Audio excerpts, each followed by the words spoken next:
বহু বছর ধরে মৌলিক লেখা দিয়ে পাঠকদের মন জয় করছেন চুমকি চট্টোপাধ্যায়। মঙ্গলবার কলকাতা আন্তর্জাতিক বইমেলায় প্রকাশিত হলো তার বই অনন্যা। এ বিষয়ে লেখিকা জানিয়েছেন, লেখা ভালো হোক বা মন্দ, পাঠকের ভালো লাগবে কিনা সেই আশঙ্কা সব সময় থেকে যায়। তবে আশা করব বইটি পাঠকদের ভালো লাগবে। এইটা ভয়ঙ্কর ভয়ের কথা সমস্ত লেখকের কাছেই।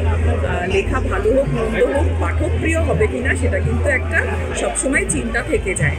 তো আমি নিশ্চয়ই আশা করব যে বইটি পাঠকের কাছে ভালো লাগবে। আমার কাছে অত্যন্ত সৌভাগ্যের ব্যাপার, কারণ যার বই আমি তাকে বৌদি বলি বটে, বাকি যেটা উনিও জানেন এবং সেটাতে একটু খেতেও জানাবানো করে প্রায় মাতৃতুল্য হিসেবে আমি প্রথম দিন থেকে কোনো কারণে দেখে এসেছি এই ভদ্রমহিলা চট্টোপাধ্যায়। আমার বলবো বই পড়াতে, আমি যেটা ভূমিকাতেও লিখেছি, বই পড়াতে আমার দেখা শ্রেষ্ঠ মানুষদের মধ্যে। মিহিকা শ্রীবাণীর রিপোর্ট, ওঙ্কার বাংলা।